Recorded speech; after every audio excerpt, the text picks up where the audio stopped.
Yeah. Uh-huh. Yeah. Yeah. Israelites.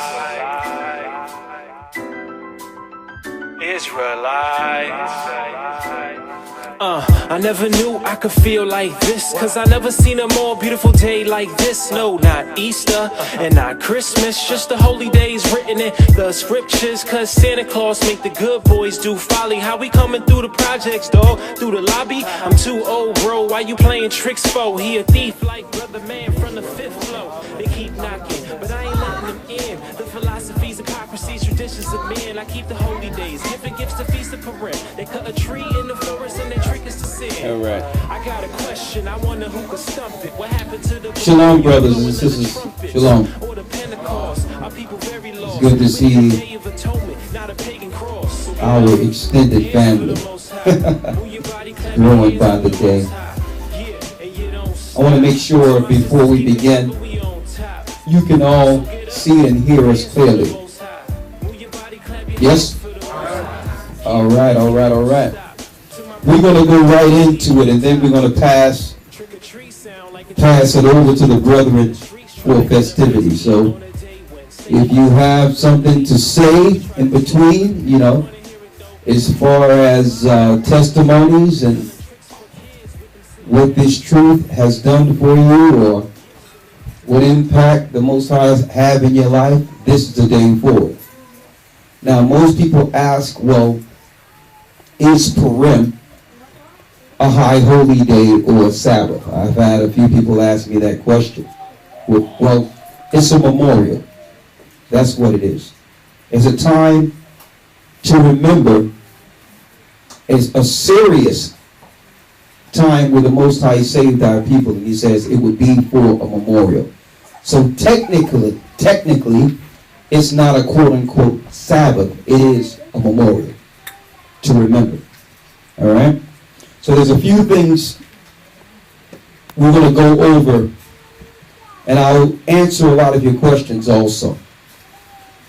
How you doing? Man.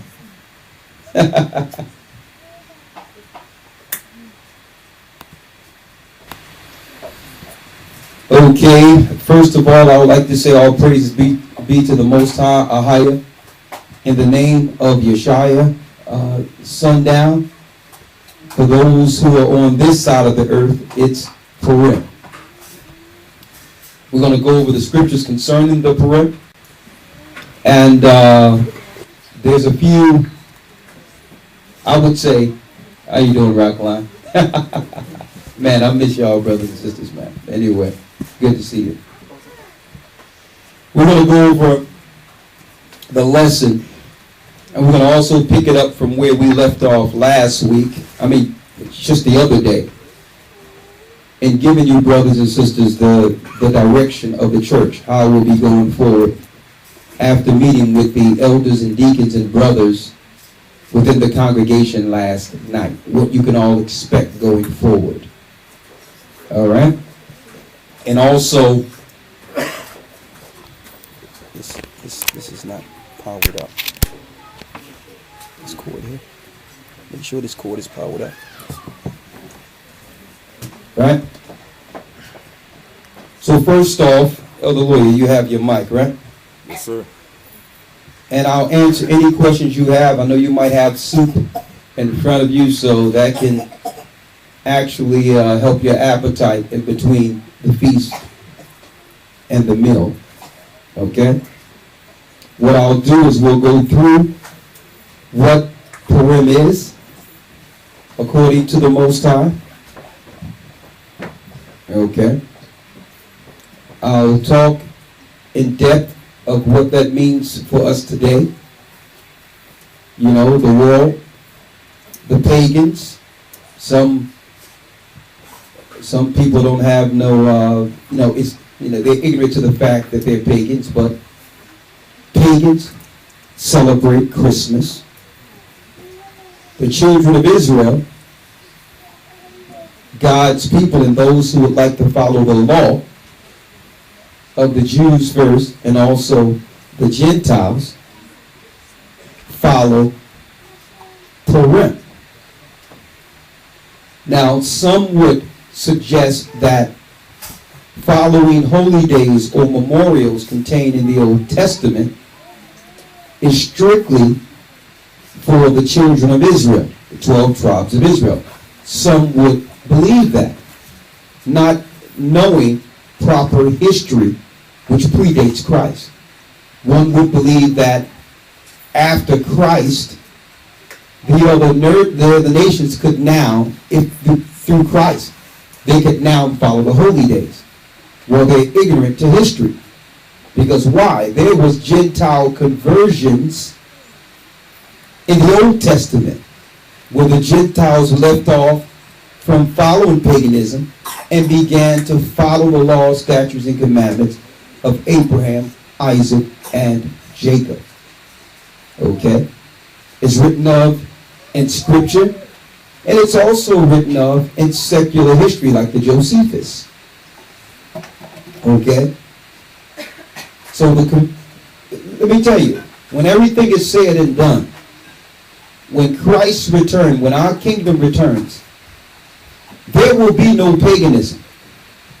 There will be no worships of many gods. Only one God will be worshipped, and his name is Ahia. And there's only one king that will be reverenced, and that's our king, the son of David, who will inherit the throne of David. And believe it or not, he already have it in heaven. Yeshua, the Savior, is his name. Now when he returns, he's going to return a name that the Most High will give him right before he come back to our planet. But all in all, let's go into and I'll answer a few questions, because I know a lot of you brothers and sisters would like to know what's the direction of the church, especially here in Europe and England, going forward. And I'm going to tell you, you're going to see through the Spirit of the Most High a drastic change in all of our participation within the work of the Most High. Right? We're going to see a drastic change. Some people would like to know, well, what can I do other than what I've been doing outside of just learning Scripture? What is my place? What is my reward? Where is my work? Well, you'll know today. Okay? So today is a gift for all of us. Chapter and verse, Elder Lawyer. Let's read what is Purim. We'll start in the book of Esther, chapter 3, verse 1. Now, before you go, just want to make sure, even the brothers and sisters in the back, you all can hear us loud and clear, correct? Okay, all praises be to the Most High.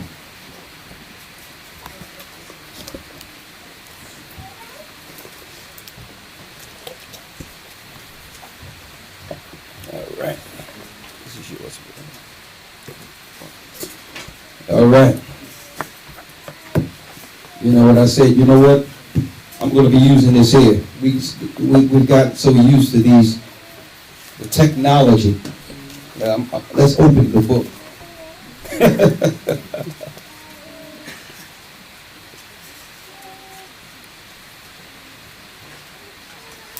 Hold up 1 second here. Book of Esther here.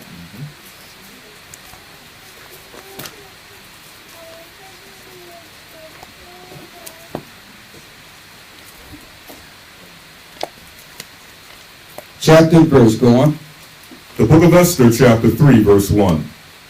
After these things did King Ahasuerus promote Haman, the son of Hammedatha, the Agagite, and advanced him and set his seat above all the princes that were with him.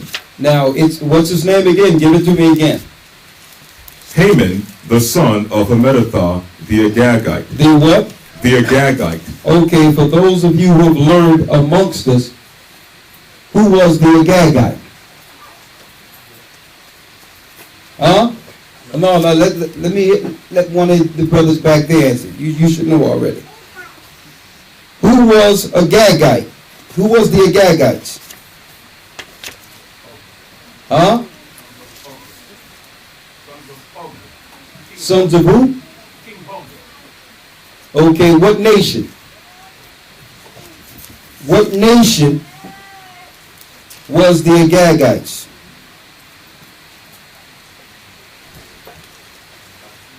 Come on.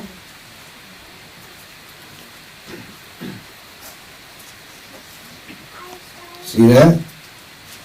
You ain't in that academy, is you? He was talking about, you know, I took it years ago. I was in the, let me tell you, something come out every time. It's never the same. Agag was the king that the Most High told through Samuel. He told Saul to destroy, right? Y'all know that. Exactly.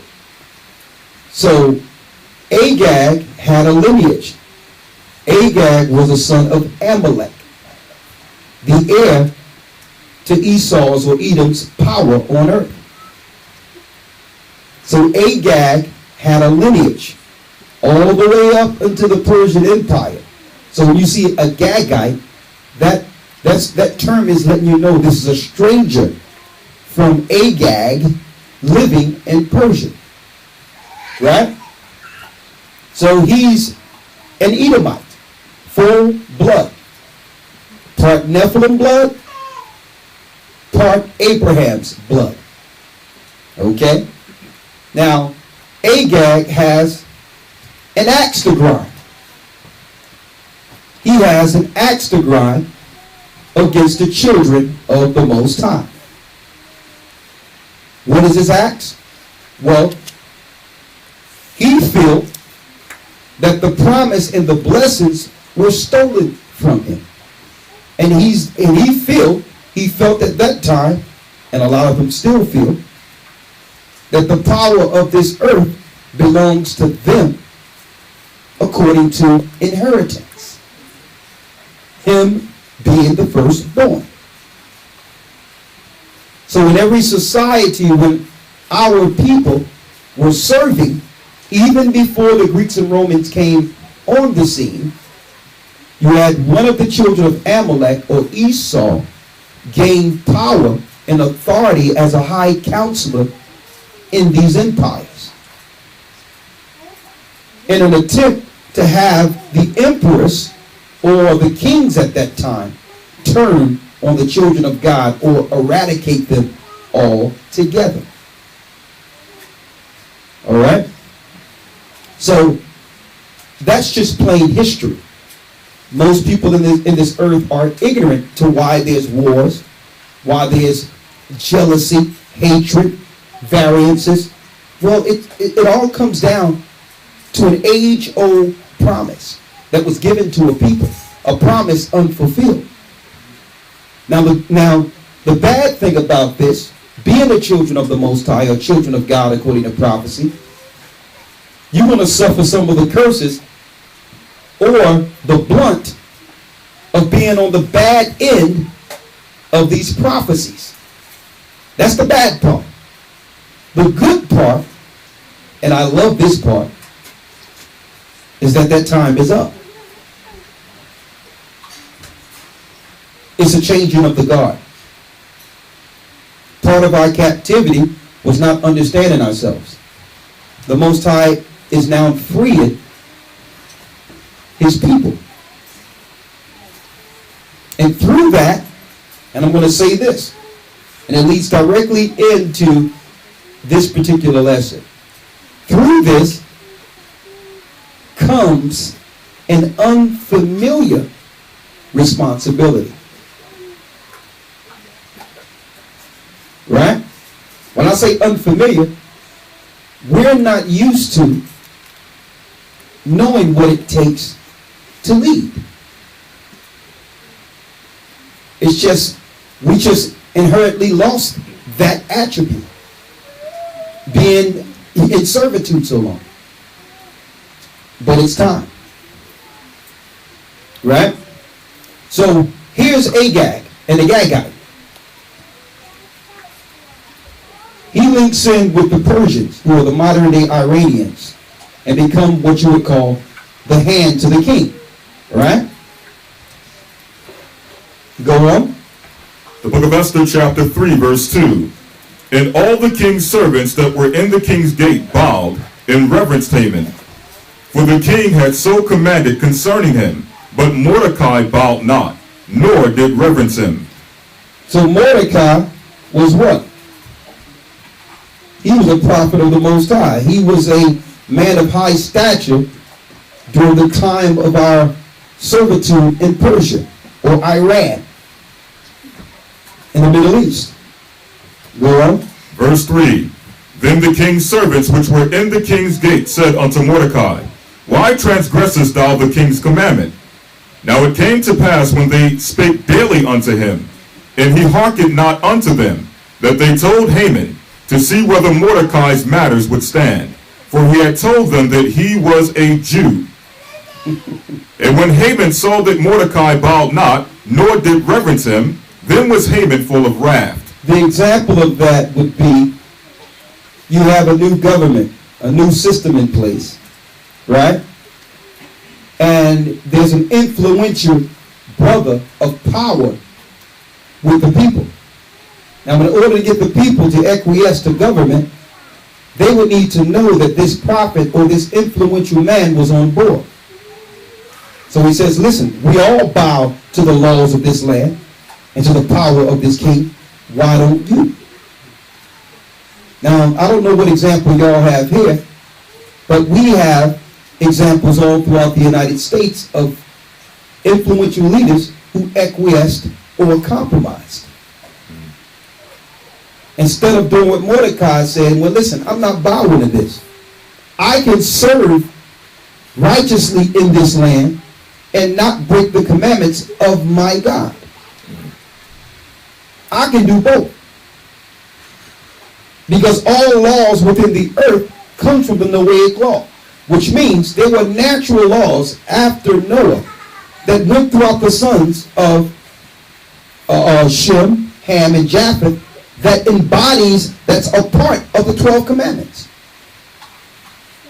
So I can follow all the laws in every empire and still follow my God laws and not be breaking your law. You understand? So why should I compromise? Which means, yes, there were holy days in Persia before we got here. We know the gods you worship here in Iran and in the Middle East, in Persian mythology and all that before we got here. But we serve a different God. We know that you celebrate this God on that day or that day. But that's your culture. Okay? We don't do that. This is what Haman was forcing us to compromise to. That we would release the laws, statutes, and commandments of the God that made us and saved us. As you can see today, eventually, it's beyond compromise. Obviously, what Haman tried to do was accomplished systematically with us losing ourselves from one generation to the next. Right? We celebrate things today and have no idea why. Like, for instance, why do we celebrate Christmas? Because someone told us Christ was born on December 25th. When there is no date of Christ being born within the Bible. Come to find out, it's ancient and Babylonian. Similar to what they wanted us to bow to in these ancient religions. Right? Babylonian.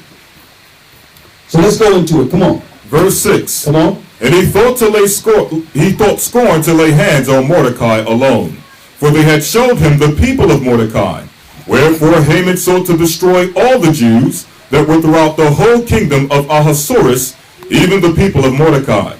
In the first month, that is, the month Nisan, in the 12th month of King Ahasuerus, they cast Pur, that is, the lot, before Haman from day to day, and from month to month. To the 12th month, that is the month Adar. To the 12th month, that is the month of Adar. Now we know the 12th month is the month we're in now. Next month is what? Passover. That's the first month of the year, which going into March, right? So the 12th month is not even December. They switched that. So this is what the pagans did in our modern time. They infused two separate, what you would call Judaic holy days, and made it into one holy day within our modern day pagan Babylonian system. Right? Just like when you look at Hanukkah, it says the 10th month and the 25th day. Right? So they got the 25th day from there, and they got the 12th month from Purim. And said December 25th. They fused two and made Christmas. Right? The giving of gifts. Now to show you how much of a stronghold they have on us with these so-called holy days today. Right? The majority of us who step back from Christmas and Easter, step back from Christmas, and what your family say? Your family says, well, listen, this is about family. We know that Christ probably wasn't born December 25th. But why can't we just come together strictly for the family as a tradition? Right? Your children will be left out. You're dealing with a cult. Right? To show you how hypocritical and evil that is. Right? We celebrate a day in which we can give gifts. The difference is, the day we celebrate is actually in the Bible. This is how hypocritical they are. They'll make you feel a certain type of way about what you're worshiping and what day you're worshiping on. But you don't hear them coming down on Muslims for not celebrating Christmas. Why? How can they accept Muslims denying Christmas, but not those who believe in Christ? So it's not even about the children and the gifts. It's a higher power. They want us to participate with this blood sacrifice and rituals and evil that comes with that day. A lot of evil goes on the same time they operate in December 25th. And they need your participation. They need your spirit within their rituals. Today is the Most High's day in which he says it's a memorial. We can give gifts based on something that actually happened. That means something. It's one thing to be dealing with December 25th and be totally detached from what it is. Okay, it's not Christ. It's not Jesus like you lied about. He had nothing to do with the tree. He had nothing to do with you bowing and giving gifts. Right? Now, this is something we can teach our children and say, well, listen, this day, the 12th month, is a memorial written of in Scripture. I don't have to try to excuse it all or to say, well, it's just something we do or just a tradition. We can show our children, listen, this is a memorial for the day the Most High saved our people from the hands of our enemies. And because of this, the Most High said, make a memorial, and then they did what? In celebration and thanking the Most High for saving us. We gave gifts. Now the gifts have some significant cultural meaning to us, opposed to it just being a pagan day to actually level off or fulfill their pagan fiscal quarter of the year. Their last quarter in their fiscal quarter is all wrapped up in the economy of what they'll do Christmas and New Year's. You understand? So now we can teach our children, yes, guess what? We're not leaving you out. You get your gifts on Purim. And if you train up a child the way they should go, when they're of age, they should not depart from it. They'll be looking forward to what? Purim instead of Christmas. Your children are asked, well, what am I getting for Purim? Mommy, Daddy, why do we celebrate Purim? And you say, well, listen, Haman, the Agagite that got away, he reared his head while we were in the Persian Empire. We were minding our business and following the laws. And this guy planned to kill us all. Our God knew. He helped us. And when we seen the downfall of those who tried to destroy us, and we seen the same God who saved us through the Red Sea, he helped us in our time of need. When that happened, we gave gifts. So this is not just a gift.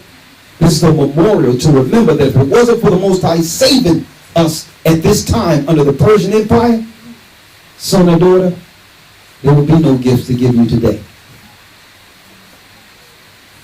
Now see, that's something of significance. That's something a child can teach to their children. Right? That's something a child can be proud of. And in an unbelieving world, it will instill the love of the Most High God in them. Right? Come on, other lawyer. Verse 8. You might. Verse 8. And Haman said unto King Ahasuerus, there is a certain people scattered abroad and dispersed among the people, in all the provinces of thy kingdom, and their laws are diverse from all people. Neither keep they the king's laws. Therefore it is not for the king's profit to suffer them. Now, is he telling the full truth here? No. Because I'm sure the king's laws had laws like, thou shalt not commit adultery, thou shalt not murder, thou shalt not steal. I'm sure there was laws implemented within the Persian Empire that forbade immorality and evil. It's just that we didn't agree with worshiping their gods. That's the only issue. But as far as morality and treating people like they should be treated, there was no better people to be in your empire than the children of the Most High. Okay? There was no better people. So it wasn't that we weren't following the laws. We were lawful people. Okay? It wasn't that. They was upset because why? They weren't getting power over us with our celebration of their holy days in Persia. Now the king of Persia was fine with it until the Agagites showed up. Said, well, if I can bow, why can't they? Read. Verse 9. If it please the king, let it be written that they may be destroyed, and I will pay 10,000 talents of silver to the hands of those that have the charge of the business. So don't tell me there's no spiritual, no power that the nations, don't tell me they don't receive power by people celebrating these holy days. They receive something if this guy's going to pay out mercenaries to kill us off for not celebrating them. So you can't say that holidays are just something that people do for tradition. There's some spiritual implication and power that's attached to those who are celebrating and honoring and reverencing these gods. They get something if they can get you to follow these holy days. They gain power. Okay, so when they say it's just a day, they're lying to you. It's not just a day. To prove that, why couldn't they just allow us to continue to follow what we were following? It's like, no, we need to pay mercenaries, kill them all. If they don't want to celebrate our holy days, why? Because if we celebrate their holy days, by default, the Most High, our God, who gave us the commandments, will stay at war with us. And as long as He at war with us, we're under the curse. As long as we're under the curse, the people we are enslaved under rule. Common sense. Common sense. What is a telltale sign that someone is separating from their programming or waking up from their programming asleep? The telltale sign is when you stop following what? Holidays. That's when everyone around you start looking at you as if you're something strange or different. No one is paying attention when you were just in the world, doing what you was doing. You were just like one of the sheep. But no sooner as you found out that none of what you're celebrating was in the Bible, and you begin to question it, everyone that you thought wasn't paying attention are looking at you now.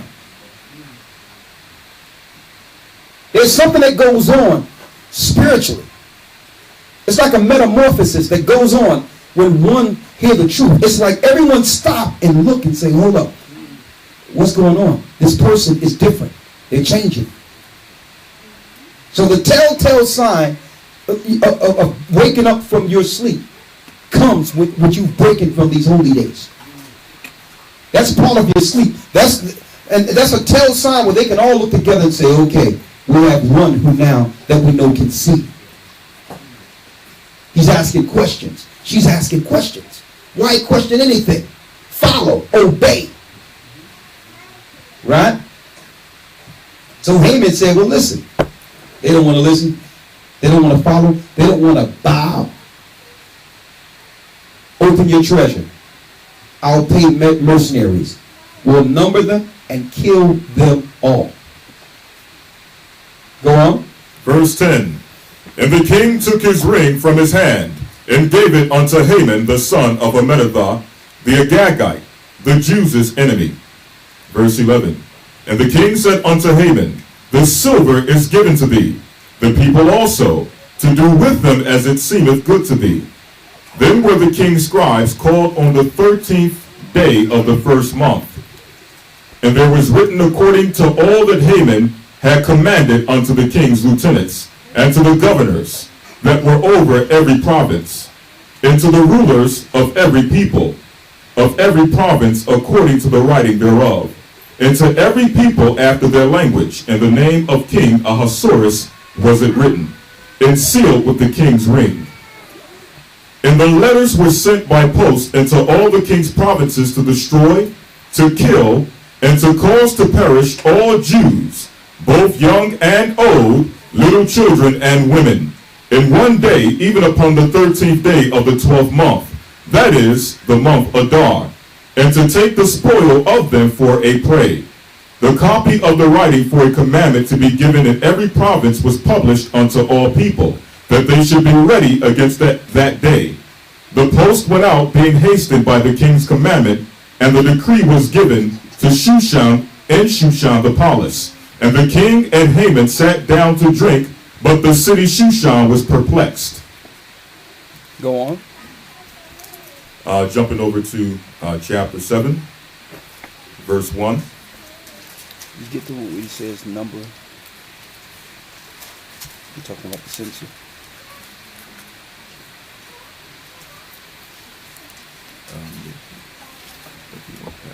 Yeah, I need you to go straight there.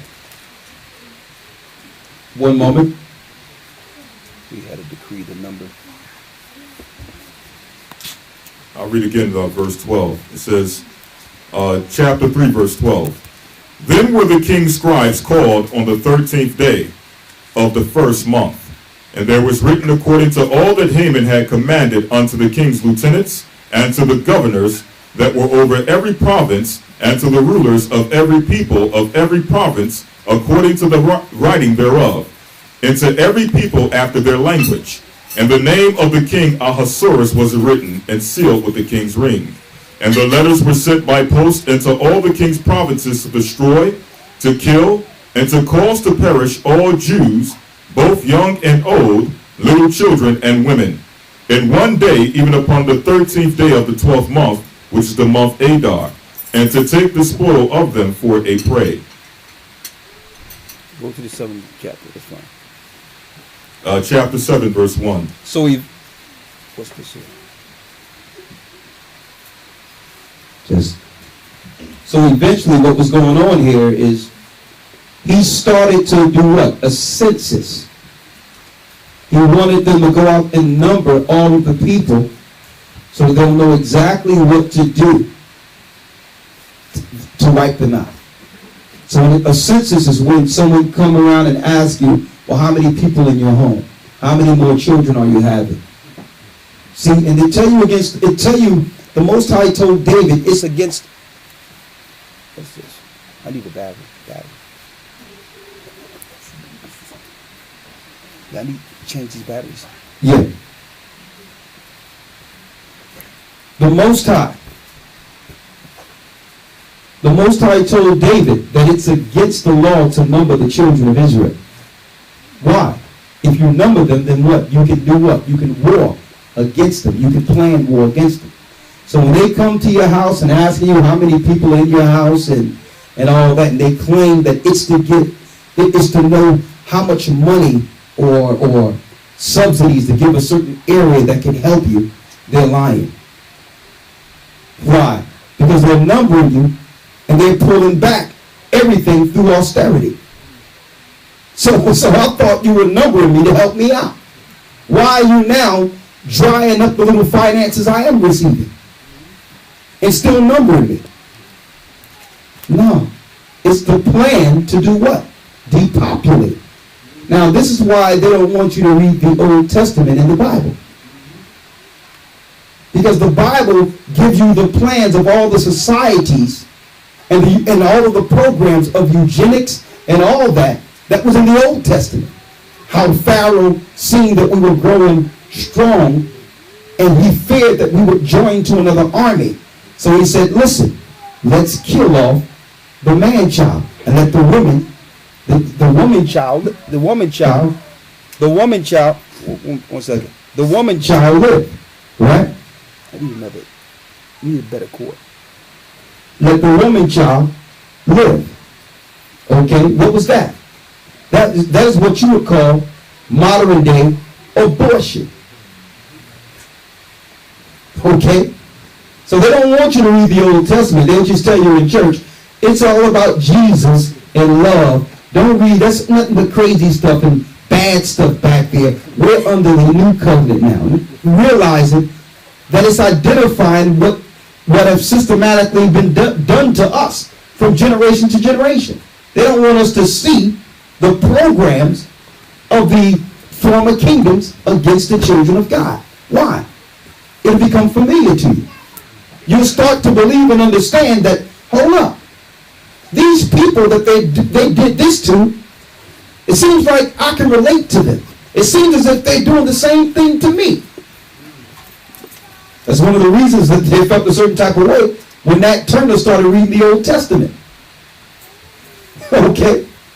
He started saying, who seen that movie, Nat Turner? Nat. Whoever didn't see that movie, you need to go see that movie. All the scriptures he was going to was concerning the conspiracy of what Amalek had against us. Like the guy here. Okay? And that the Most High said, utterly destroy Amalek. Knowing his plan to what? Exterminate the children of the Most High God. You changed it? Yeah. Right? So they started numbering our people. For what? Mass extermination. Right? Now corporations do that today. I'm going to jump right back into it, but I'm going to show you how they do it. Corporations do these things till this day, and they do it through what? Reconnaissance and also metrics. They find out what we like in a particular condensed area, what we're purchasing, and they look and see that number spike and say, well, this is what they like. Okay, you put the poison in that. It's no different than setting a trap for a rat or a mice. Alright? You put on the trap exactly what you know they'll like. Put a little peanut butter on it or something like that. Yeah, you know exactly what they'll draw to. So they do it through corporate extermination now. Right. 2. That's the mute right there. 2. Yep, you hit that button too. That mutes it. And you can change it now. Alright? You change it? Yeah. Alright. So this is what's going on. This is what they were planning to do to us in Persia. Now, the Iranians at that time, the Persians, they really didn't have no problem with us. You understand? It wasn't until Agag came on the scene and materialized the problem. Right. That's when they say, you know what? Yeah, why don't they buy? Yes, sir. This is the book of Esther, chapter 7, verse 1. Yes, sir. This is the book of Esther, chapter 7, verse 1. So the king and Haman came to banquet with Esther the queen. And the king said again unto Esther the second day at the banquet of wine, What is thy petition, Queen Esther? And it shall be granted thee. And what is thy request? So this is a sister now. Right? We talking about the power of the Most High's anointed, virtuous sisters. She got in a place where men couldn't get. Strictly off of her what? Her piety, her virtue, and also her smarts and beauty. That's power. Right? Come on. What is thy petition, Queen Esther? And it shall be granted thee. And what is thy request? And it shall be performed, even to the half of the kingdom.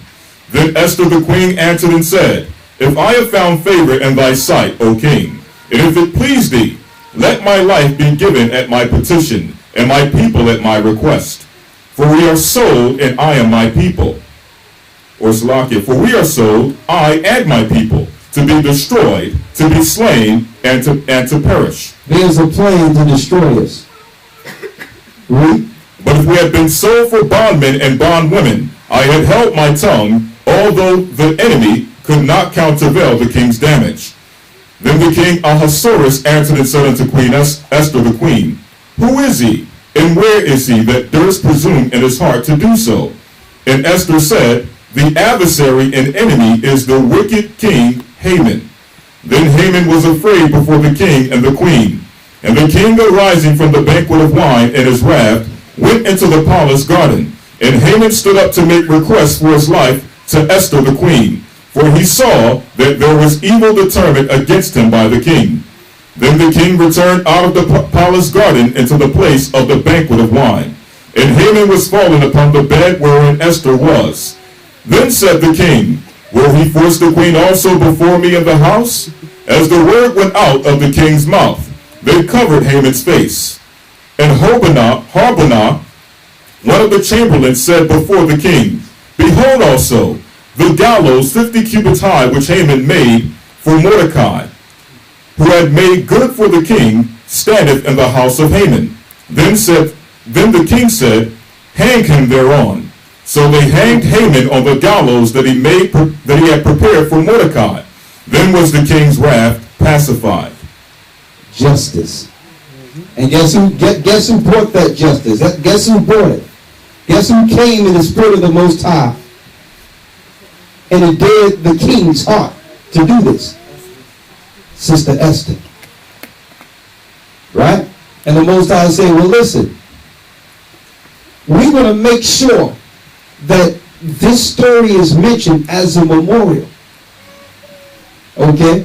And I'm going to say this. After years of operating in the truth, the circumcision, the truth of the Most High, you understand? It's a shame how sisters in their power is overlooked. You're not going to get out of your condition. We're not going to get out of our condition by ourselves. We act as if they didn't go into captivity and servitude with us. Like they didn't go through anything. You have to understand. The Most High says the image of the Most High is male and female. Okay? There's a sister right here who saved our lives. Okay?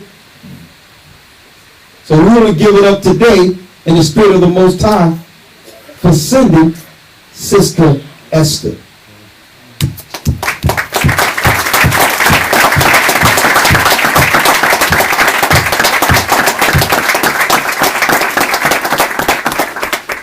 Come on. If I can add also, going into the story, and I pray that you all go back and read the full story because it's a lot of good information as far as the ultimate gift that Esther gave for the sake of the nation. If you remember, at this time, she's queen, and she had a position, a high position in the Persian society. So in her putting her life on the line, she did it in a way in which, if it didn't go right, then not only would her people be destroyed, but also herself. So she gave the ultimate sacrifice. Like Christ said, no greater love is than one that will lay down his life for his friends. And she did it for the whole nation. So. Right on point. So come on. Gotcha. Chapter 8. The book of Esther chapter 8 verse 1. And on that day did the king Ahasuerus give the house of Haman to the Jews enemy unto Esther the queen. And Mordecai came before the king for Esther and told him what he was unto her. Verse 2. And the king took off his robe which he had taken from Haman and gave it unto Mordecai. And Esther set Mordecai over the house of Haman. Verse 3. And Esther spake yet again before the king, and fell down at his feet, and besought him with tears to put away the mischief of Haman the Agagite, excuse me, and his device that he had devised against the Jews. Verse 4. Then the king held out his golden scepter toward Esther.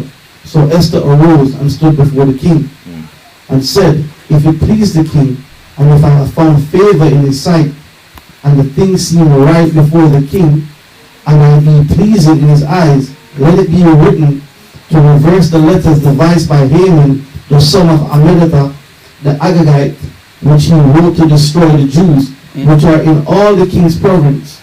Verse 6. Now it's like, you have to realize these provinces is like, just saying, some people on one side of town in Manchester, another person on one side. Every place that we were gathered, okay, together in an area, there was a different decree based on the numbers of those areas. So as you said, listen, it's not just one thing here. We have to make sure all of these commands are drawn back, or our people are going to die over here or die over there. Read. Verse 6. For how can I endure to see the evil that shall come upon my people? Or how can I endure to see the destruction of my kindred? Verse 7. Then the king Ahasuerus said unto Esther the queen, and to Mordecai the Jew, Behold, I have given Esther the house of Haman, and him they have hanged upon the gallows, because he laid his hand upon the Jews. Verse 8. Write you also for the Jews, as I like it you, in the king's name, and seal it with the king's ring. For the writing which is written in the king's name and seal with the king's ring may no man reverse. Verse 9. Then were the king's scribes called at that time in the 3rd month, that is, the month Sivan, on the 23rd day thereof. And it was written according to all that Mordecai commanded unto the Jews, and to the lieutenants, and the deputies, and the rulers of the province, which are from India unto Ethiopia. From India to Ethiopia. Now check that out. That's how far the provinces were. From India to Ethiopia. They want to kill us all off in the Middle East. Right? Now, if you look at this geographically, these are a lot of the areas that they're trying to stop what you would call flight from, to and fro within the United States. Some of these areas they're calling terrorist areas, but these are areas where the Most High's people are dispersed. And they want to make sure that a lot of our people don't go back into those particular areas. But go on. Let me start over here from here. Provinces which are from India to Ethiopia, 127 provinces, unto every province according to the writing thereof, and unto every people after their language, and to the Jews according to their writing, and according to their language. Verse 10. And he wrote in the king Ahasuerus' name, and sealed it with the king's ring, and said, Let us by post on horseback, and riders, mules, camels, and young dromedaries. Verse 11. wherein the king granted the Jews which were in every city to gather themselves together and to stand for their life, to destroy, to slay, and to cause to perish all the power of the people and the province that would assault them, both little ones and women, and to take the spoil of them for a prey. Verse 12. And just to add, they had to do this. This is the law. The king had to pass the law. Had he not done that, they would have destroyed them. They would have killed them. Verse 12. Upon one day in all the provinces of the king Ahasuerus, namely upon the 13th day of the 12th month, which is the month Adar, the copy of the writing for a commandment to be given in every province was published unto all people, and that the Jews should be ready against the day to avenge themselves on their enemies. Verse 14. So the post that rode upon the mules and camels went out, being hastened and pressed on by the king's commandment, and decree was given at Shushan the palace. Go on. Verse 15. And Mordecai went out from the presence of the king in royal apparel of blue and white, and with a great crown of gold, and with a garment of fine linen and purple. A lot of us can look at that tonight. Okay? And the city of Shushan rejoiced and was glad. The Jews had light and gladness and joy and honor. Verse 17. And in every province and in every city, whatsoever the king's commandment and his decree came, the Jews had joy and gladness, a feast and a good day. And many of the people of the land became Jews, for the fear of the Jews fell upon them. Now check that out. This was before Christ. Many people who were pagans and operating with polytheism began to follow the God of Israel back then. Now look how the Most High turned that around. Okay, Haman sent out a decree to kill us all off because we didn't follow their worships and their holy days. And in reverse of that, not only did the Most High save us, through the power of saving us, he converts them.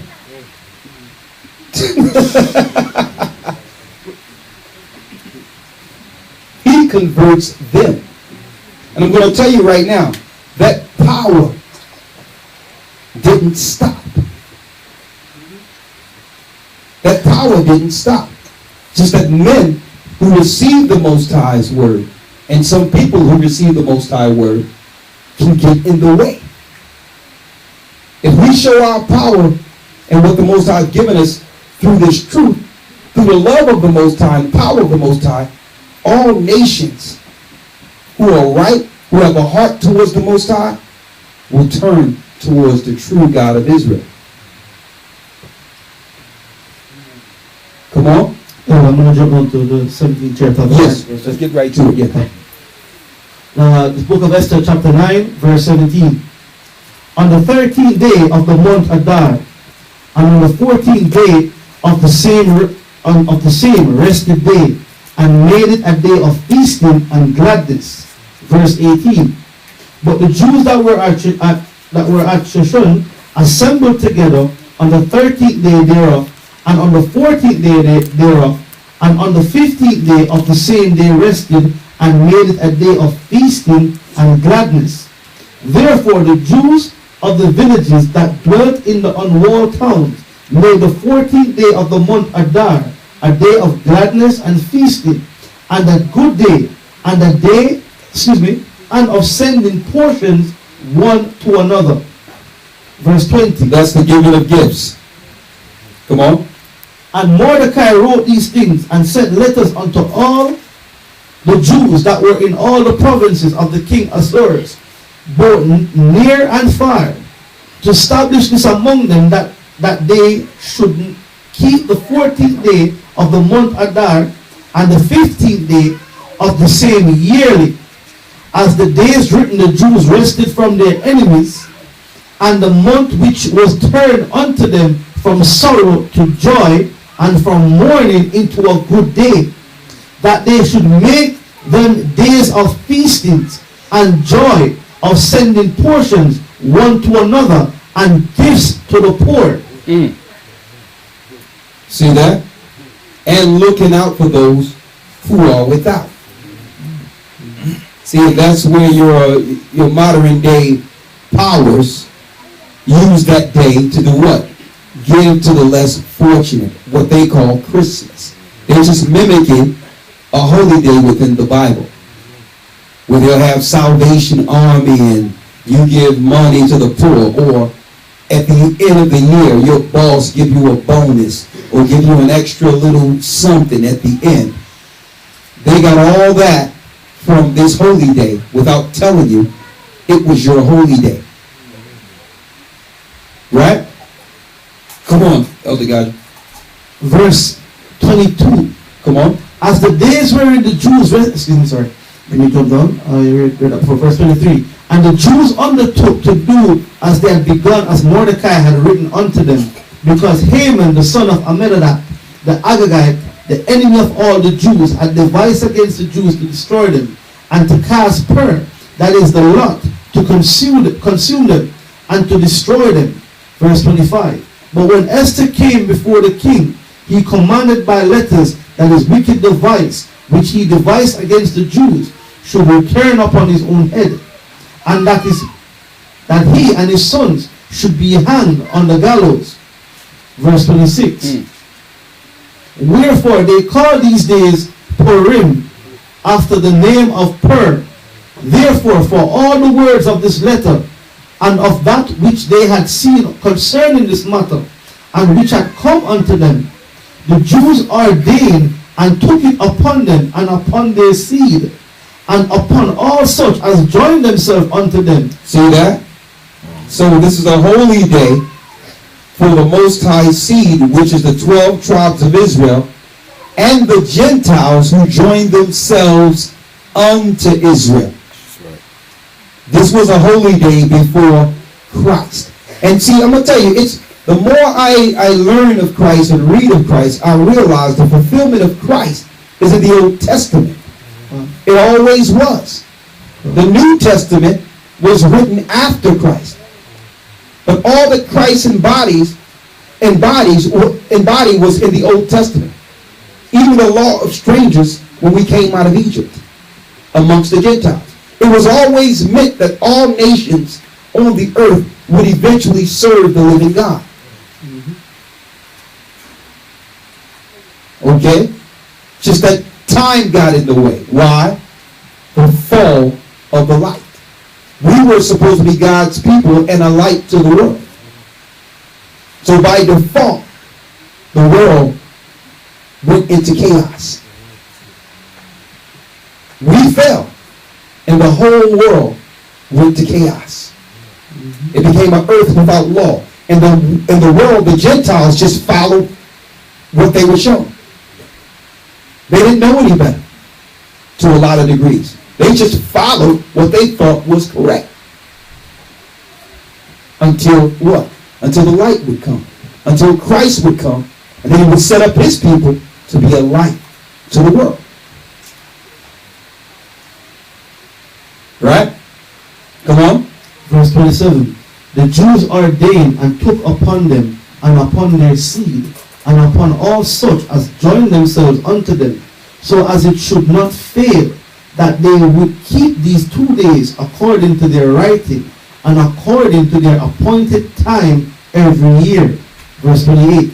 And that these days should be remembered and kept throughout every generation. Read it again. And that these days should be remembered and kept throughout every generation. Come on. Every family, every province, every city, and that these days of Purim should not fail from among the Jews, nor the memorial of them perish from their seed. Verse 29. Then Esther the queen, the daughter of Abihail, and Mordecai, the Jew, wrote with all authority to confirm the second letter of Purim.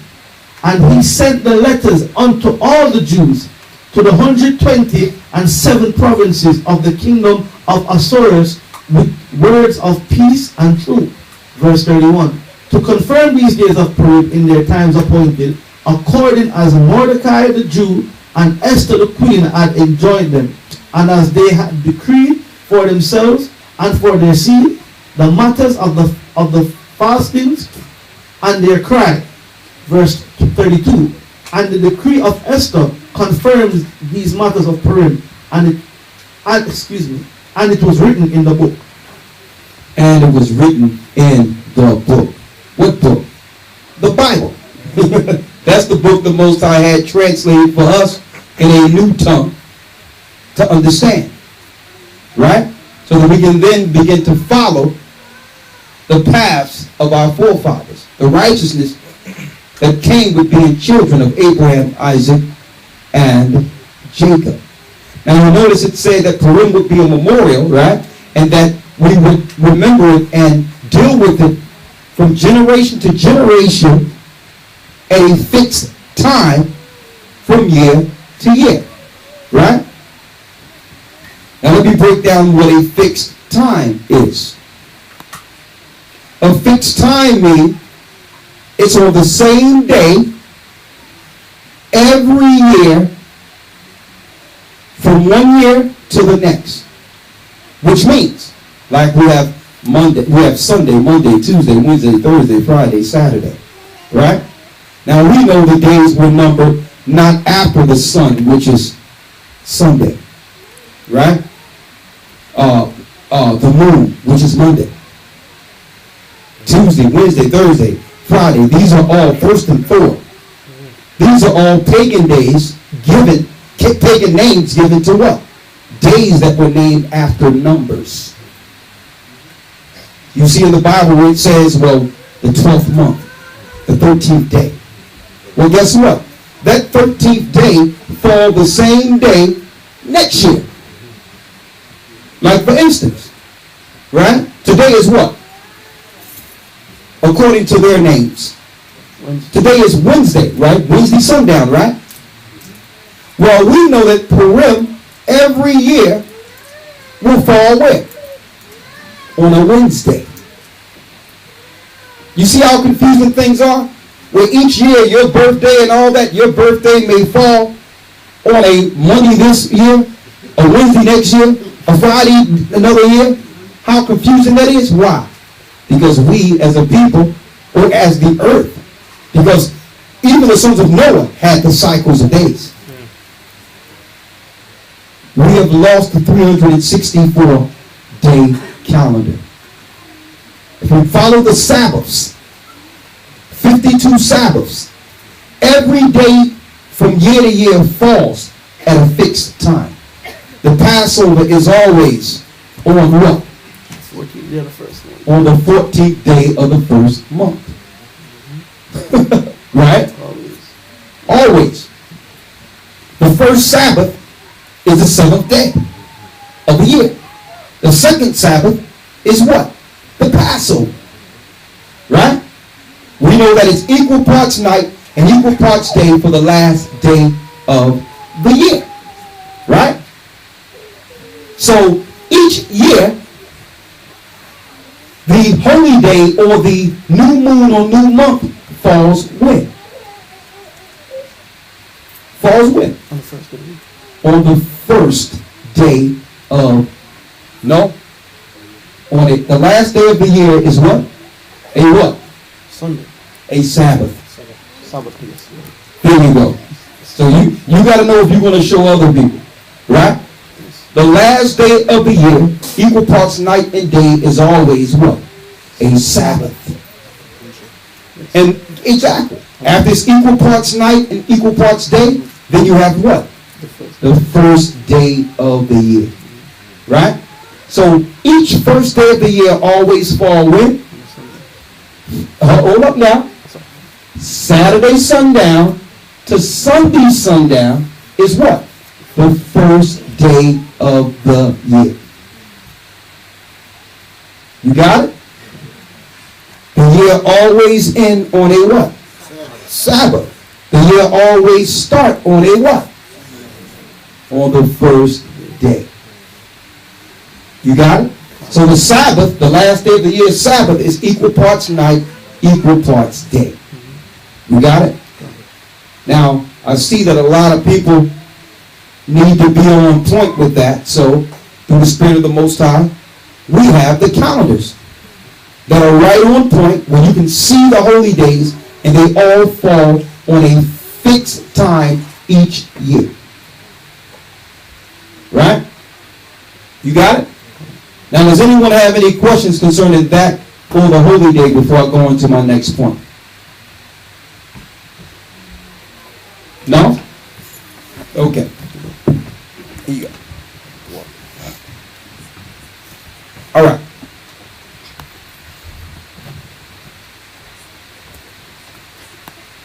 Okay.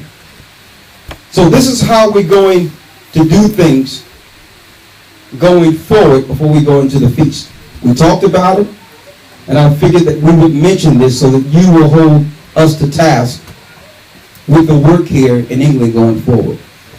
Right? We're setting up an administration within the church according to the scriptures. Elders, deacons, teachers, assistants. Sisters going to also be a part of the administration. We're going to have a class that will teach you certain skill set within the work. You would bring your ministry within the work and do the work within the work. No more separate thing where everyone don't know what's going on. No. We got to build here now. So the first thing is first. When I sat with the brothers last night, I didn't say, well, listen, this is what it's going to be. I sat back at a table and I said, well, okay, you all tell me what you need to do this work. What would you like to see? What is your goal within this work? What would you like me to do to help you with that? What are your obstacles? So I listened to every brother at the table. And we had a very fruitful and productive discussion. Because it's one thing coming through and saying, well, this is what I think it should happen, without me having foot on the ground daily and understanding what you're going through on a daily basis.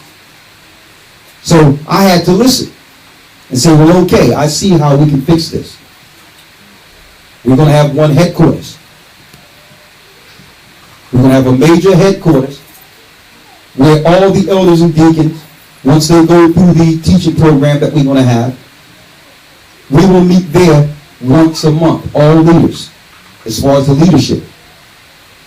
I listen to them all. I say, before we do anything though, every elder and deacon in each area must have a meeting with every brother and every sister within the congregation separately. If they're a family, you have to meet with them and ask them, what are your gifts? What would you like to do? How can I help you finish your work within this troop? Because there's so many people with gifts, unannounced, because they weren't asked. And we're sitting here wondering, like, why are we suffering in certain areas? And why don't we have certain people to do certain things when we didn't ask the people, what would you like to do? Right? So every person, every brother and sister that's baptized within the church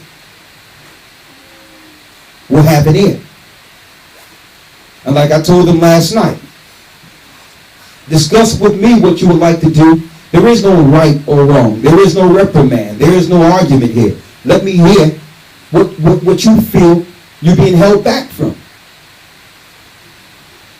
Let me hear it, so we can do it. So, I told them when we leave, first, you set these meetings first, because it's about feeding the flock and understanding what the people need first. We can't plan anything unless we know who we have working in the vineyard and who's ready to work. And then we can plan accordingly. Right? So the plan is eventually we're going to have a building here that everyone can chip in, and within the building will be operations. Okay? Everyone is talking about what's going on, the austerity and all that. Listen, there's things we can do within ourselves to sustain. So, hey, we did it in New York. We got sewing machines. We got departments. We instead of paying for an overhead with this brother over here suffering and this sister over here suffering, why can't it all be under one roof? And we work under one roof. If there's studio music in there, why can't we do it there? If people need garments, why can't we clothe everyone? And then employ brothers and sisters that are doing it. Now it's not looking on the outside. We're building from within and seeing that we can be self-sufficient and operate as an example. Invest in each other. So no more talking about it, right? Let's just do it. So there's no excuses. Christ said a nation divided against itself cannot stand. And everyone is operating, and there's no blame here, but this is how we've been taught to operate. We've been operating as individuals when we are a body. Right? So it's time for us to get in front of the issues instead of saying, well, look at this issue here that's sticking out here. It's so bad when it could have been solved by us being a body operating at the same time. So we have to have that open doors policy amongst us so that no matter what the issue is, we can discuss.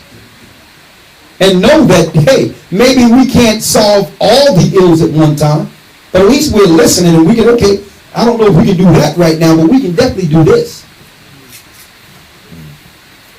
Right? Now I'm going to open it up for questions, then festivities.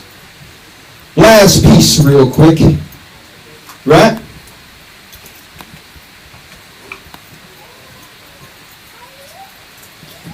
On the way here, the Most High gave me a thought. And I said, well, hurry up, give me something so I can write this down. Right? So I'll put it here and I'm going to share this with you. You notice how everyone everywhere has an opinion on what's right, what's wrong. Right? Have an opinion on how is it they do it this way when they should be doing it this way according to the Most High. Why can't we all get together even though we believe the same things? Right? Why is there so much division in those who call themselves to be the elect of Christ and the Most High? Right?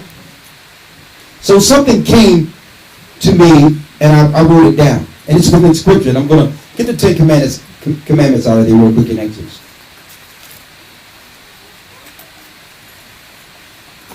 Right?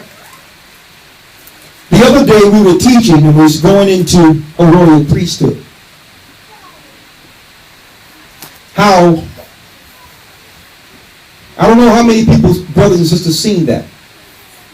But in that teaching of a royal priesthood, we discussed how through a curse that we become a systematic curse to ourselves by accepting anything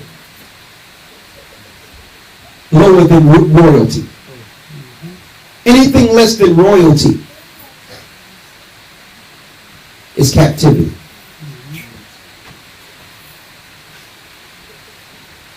The Most High said that we, his elect, his people, will be what? A royal priesthood. So it don't start and stop with us just reading a few scriptures. If it's not shown as an example, a real example, with how we operate within ourselves and how we carry ourselves. And I was talking about that royal priesthood. Now some people may think to be a priest or a royal king or queen that this world may call what? They may think stuck up, subdued. No, that's pride. We're not talking about pride here. We talk about taking self-inventory of yourself spiritually. So when the Most High, through Christ, had us go through that path of baptism, it was a cleanse. And that cleanse can represent all areas of our life. If we're saying we're born again. Right? And he says those who go back into what they used to be is like a dog going to his own vomit. That's what Christ said. So when that cleansing comes and you're that new man or you're that new woman, a change is supposed to happen through self-observation. That's even on the outside. They can actually be on the outside of us. That same thing that people can't immediately witness. Why? A king or queen is clean at all times. Their surroundings, doesn't matter how much money you have or whether or not you have a big house or little house. When someone come into your abode, it's in order. Your children are in order. Okay? Everything. When you go outside, you stoop where you are. It represents you. And it emanates from the outside of you. Okay? Either you're going to influence the environment or the environment will influence you. There's no in between. And some of us didn't notice that we were suppressed due to these. Thou shalt not curse the deaf, nor put a stumbling block before the blind. But thou shalt fear thy God. I am the Lord. You shall do no unrighteousness in judgment. Thou shalt not respect the person of the poor, nor honor the person of the mighty. But in righteousness shalt thou judge thy neighbor. See what it said? That means preferential treatment because someone have more. Ignoring the poor for somebody who have it already. Well, the poor needs more attention. Read. Verse 16. Thou shalt not go up and down as a talebearer. Read it again. Thou shalt not go up and down as a talebearer. Thou shalt not go up and down as a talebearer. Read. Thou shalt not go up and down as a talebearer among thy people. Among thy people. Why did the Most High put that in the law?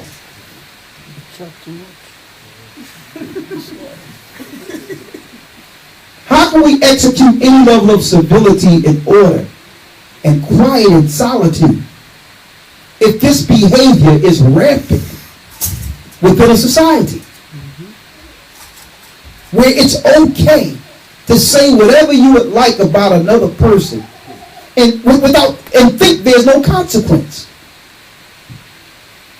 And guess what? This society, I don't know if it's Facebook or whatever the case is, I hear so many people talking about the law of the Most High and the law of God. Right. And how others are not right. But don't even realize that we can participate with the murdering of our own brothers and sisters through character assassination, through sowing a seed of hatred and variance. That's why the Most High put that in the law. He put that in the law so that I can't sit back and cowardice and just talk about someone else without confronting the person that I should be talking with or about. Straight cowardice. People just talking about each other as if the angels are not beholding this and going before the Most High with a report. That's the world we see today. Facebook, online, everybody's talking about something. Talebearing. Why? Suppose you take a lie or a false witness and someone begin to act on that lie or false witness. Exactly. You didn't mean for it to just to spiral out of control. You didn't mean for it to be almost a death or someone injured or hurt, like sometimes that's where it leads. That's one thing in a righteous society that can't be tolerated from either person, no matter who you are. Talebearer about another person. That means, for those who don't understand what that is, taking information unconfirmed and relaying it to someone else. Because in innocence, a lot of us absolve ourselves because why? You can say, well, I didn't come up with the story. I'm just relaying the story. So now, you're an innocent party because you didn't start it, right? No. You're just as guilty as the person that started it. Where's the dignity and honor that comes with to the person you're talking about?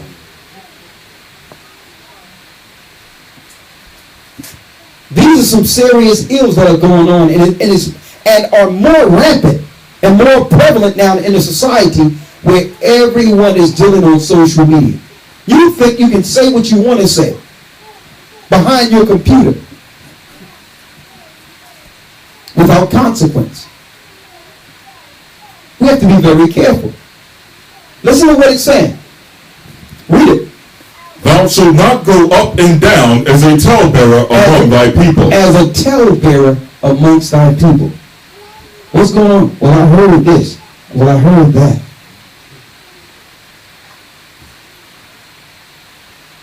No, I don't operate like that.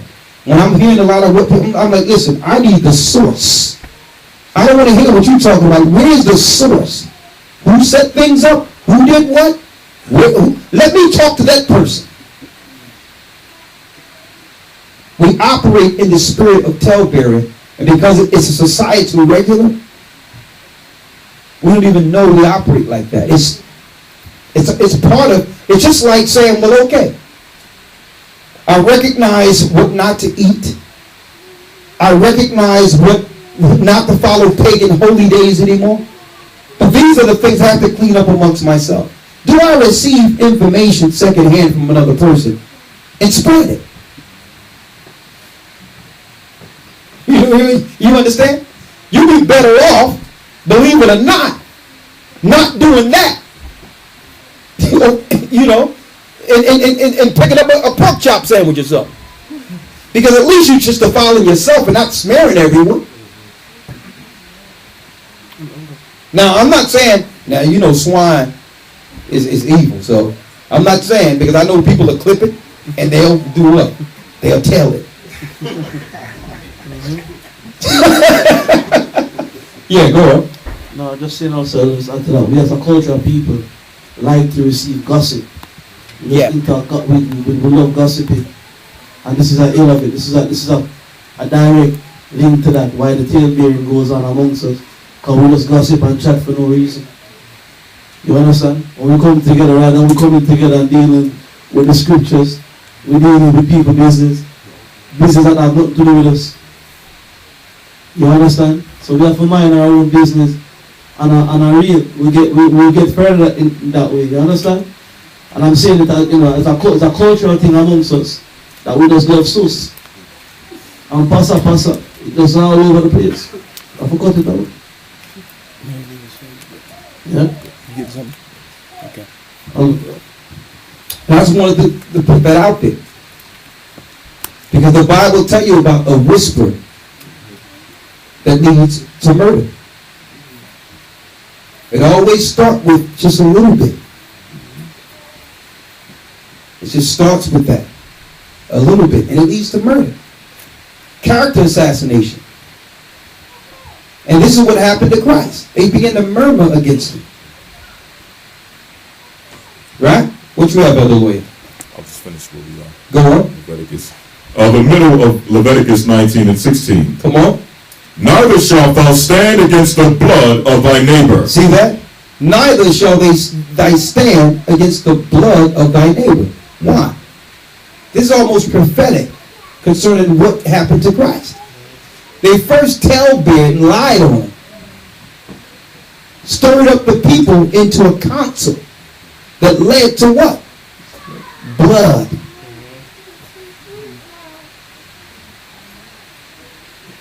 Come on. Verse 17. Thou shalt not hate thy brother in thine heart. See that? Thou shalt not hate thy brother or thy sister in thine heart.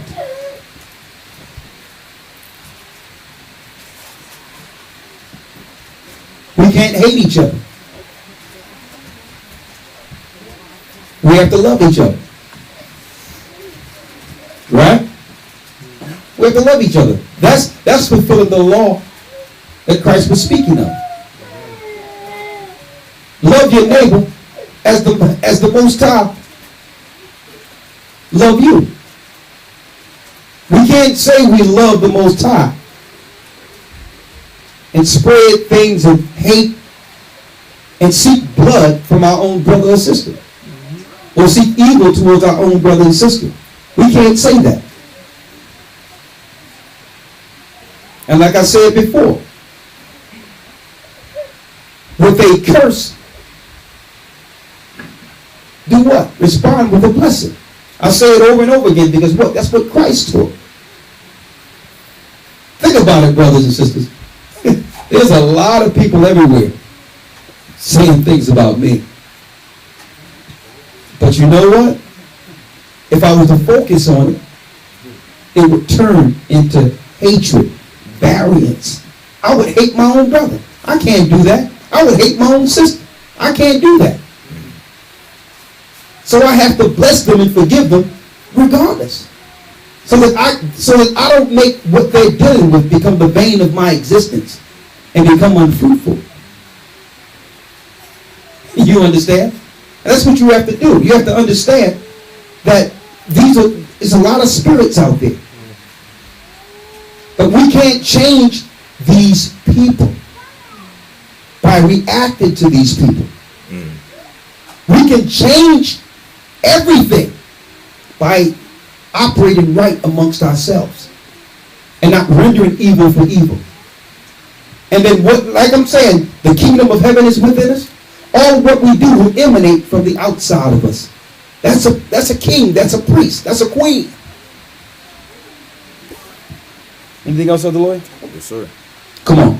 Thou shalt not hate thy brother in thine heart. Thou shalt not hate thine brother in thine heart. Thou shalt in any wise rebuke thy neighbor, and not suffer sin upon him.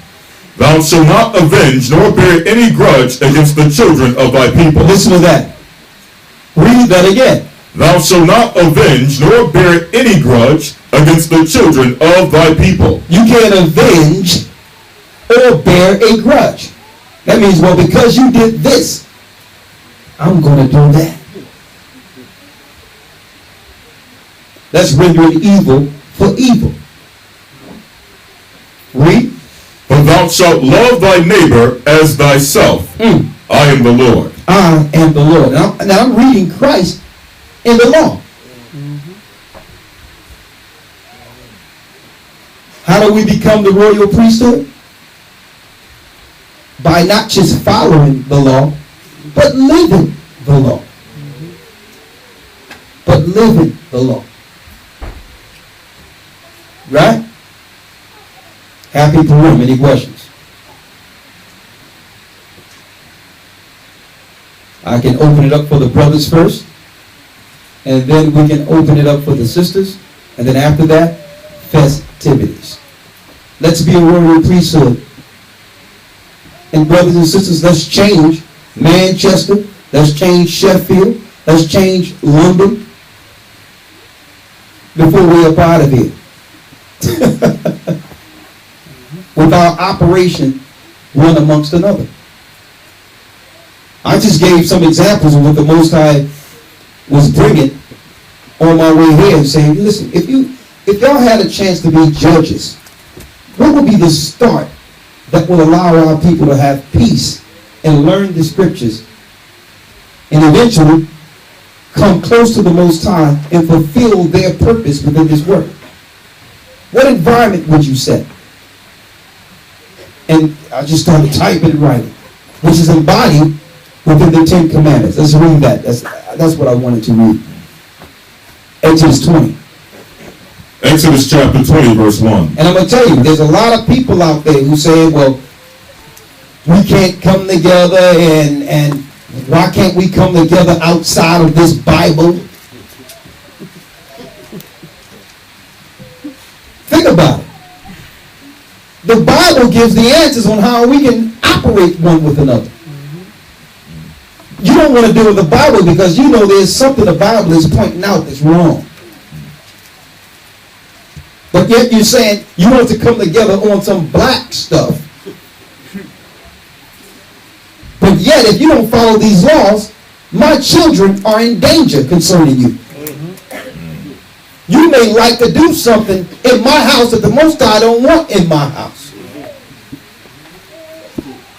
Okay? So we have to agree on what? A constitution first. Right. So many people claim, listen, I don't want to deal with that law. That's a white man's book. I'm like, listen. And I asked this guy who said that. You show me one thing in this Bible that you say is a white man's book. You show me one thing in this Bible that the white man wrote in this Bible that have enslaved us. Okay? One thing. First of all, think about it.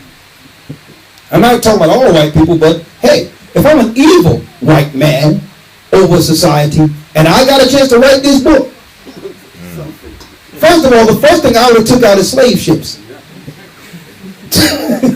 I'd be like, listen, I witnessed slave ships. Here like wool, they would have been out of here. So the only reason these guys are saying that it's this or that is because, not because of they think it's a white man. They haven't read the book to know that it's a black book. Okay? That's an ignorant response. The reason why they don't want to follow that Bible for real is because they're lawless. They can do what they want without anyone calling them on it. Why? Because there's no constitution they must follow outside of them being black. But now, if we both agree with these laws, we must what? We must operate in a certain level of spiritual civility one amongst another. And what? You got to change. And on top of that, if you do something wrong, we both have a law on how to deal with it. Right? That's why people don't want to follow the Bible or say, because why? The Bible holds you accountable to the law you read and understand. Now your conscience bears witness. These are not just words. The Bible is spirit. You can read this Bible and it will change your mind. It will change your heart. A regular book can't do that. So you can't tell me this book is not the word of the Most High. Okay? We all remember what we were before we actually begin to read it. The only people that don't want to follow or deal with the Bible is the devil. And I hear people, he's the devil, this man's the devil, he's not the devil. Let me tell you, whoever don't want to follow this Bible is the devil. Okay, that's who the devil is. Right?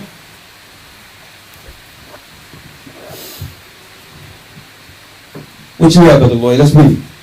Book of Exodus chapter 20, verse 1. Come on. And God spake all these words, saying, I am the Lord thy God, which have brought thee out of the land of Egypt, out of the house of bondage. Thou shalt have no other gods before me. Thou shalt have no other gods before me. Okay, that means when we come together, now just imagine. Now you see what I just started thinking about on the way here. I'm just giving you the thoughts. This is what the Most High said though.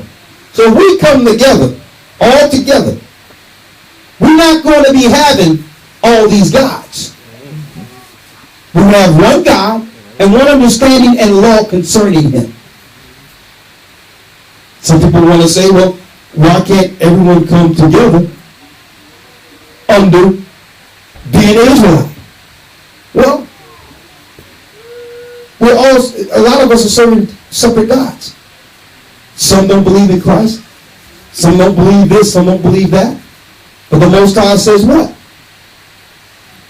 Thou shalt have no other gods before me. One God. Read. Verse 4. Thou shalt not make unto thee any graven image, or any likeness of anything that is in heaven above, or that is in the earth beneath, or that is in the water under the earth. Thou shalt not bow down thyself to them, nor serve them. For I, the Lord thy God, am a jealous God. That's idolatry. Right there, that exiled all Muslims and all Catholics. Because they worship idols. Right? Read. Visiting the iniquity of the fathers upon the children unto the third and fourth generation of them that hate me. And see, here's the selfishness of breaking the Most High's law. We think that what we do is only affecting us. When we sin, the sin falls on our children. And now they have to suffer our ignorant and sinful selfishness. We're the generation that breaks the curse. We're going to break the curse. Okay? We're not going to bow to none of these religions. We're not going to eat their food. We're not going to operate with their gods. And our children will not know what Christmas is. Okay? Will not know what paganism is. Without what? Frowning upon it. Be like, yeah, what about Christmas? Everybody talking about, yeah, the child talking about, yeah, Santa coming down the chimney, yeah. And your child look at it and say, well, you know the Pope sacrificed children at midnight. When you say Santa's coming down the chimney, the fire, they're drinking children's blood.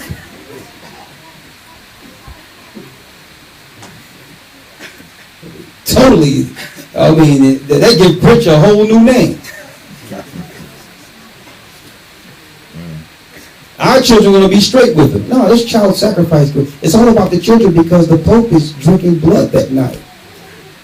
Right? They're sacrificing children that night. It's hideous. It's almost, I don't know how we can laugh through it, but I'm just showing you an example. Our children will know what it's about. Come on. Verse 6. And showing mercy unto thousands of them that love me and keep my commandments. Come on. Thou shalt not take the name of the Lord thy God in vain. For the Lord will not hold him guiltless that taketh his name in vain. Go on. Remember the Sabbath day to keep it holy. Remember the Sabbath to keep it holy. That's the Sabbath. What they call so-called Friday sundown to Saturday sundown. Right? That's the holy day of the Most High. I hear pagans everywhere claiming that the Sabbath is done away with. But yet, they deal with the Sabbath every Sunday by resting on the first day of the week. And the Muslims deal with their holy day from Friday morning to Friday sundown. So if it's done away with, what are y'all doing? Should I choose that? Obviously, observance of a day is important according to your religion. So how can you say my day is done away with, that the Most High gave me, unless you're saying I'm done away with too? Come on. Verse 9. 6 days shalt thou labor and do all thy work. But the seventh day is the Sabbath of the Lord thy God. In it thou shalt not do any work, thou, nor thy son, nor thy daughter, thy manservant, nor thy maidservant, nor thy cattle, nor thy stranger that is within thy gates. For in 6 days the Lord made the heaven and the earth, the sea and all that is in them, and rested the seventh day. Come on. Wherefore the Lord blessed the Sabbath day and hallowed it. Honor thy father and thy mother. Honor thy father and thy mother. Let me tell you, we're definitely in the end. I've never seen so much disrespect of father and mother in my life. If only they get the respect for bringing you here, bearing you. I see so many people claim that they're dysfunction based on what their father did or their mother did, and air it out all before everybody, and not hide in none of their family shame. As if you want to be the perfect parent. As if you're not going to have shortcomings in your life and struggles and obstacles when you are a parent. Suppose every obstacle you had, your child grew up and say you wasn't good enough.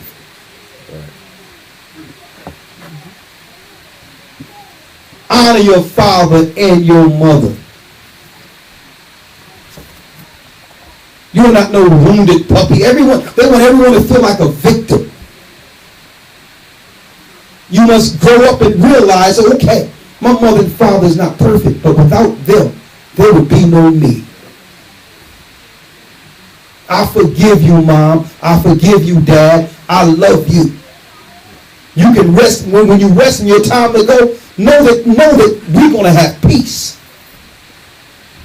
I'm not going to harbor nothing with my mother or father. I don't know how long my parents will be with me.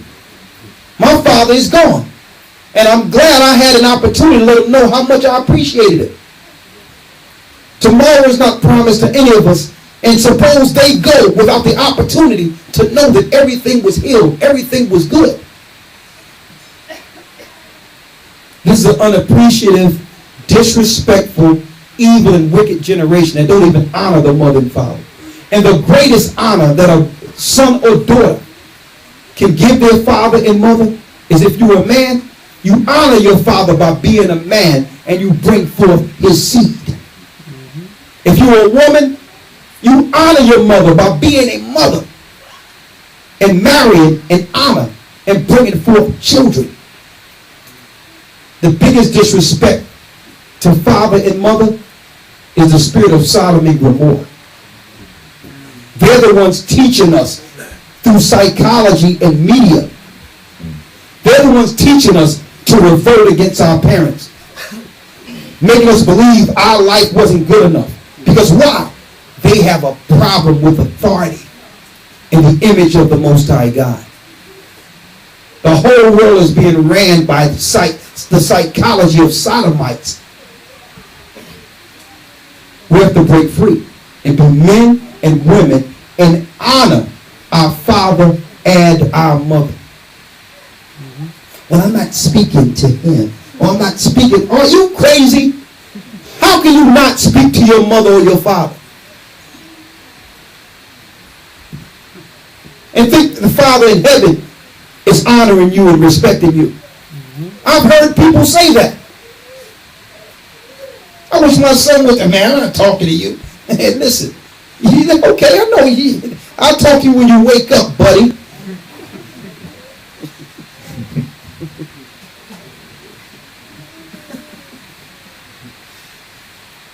We have to honor our father and mother. That's the example of the Most High given us. That's him emanating through your father and mother.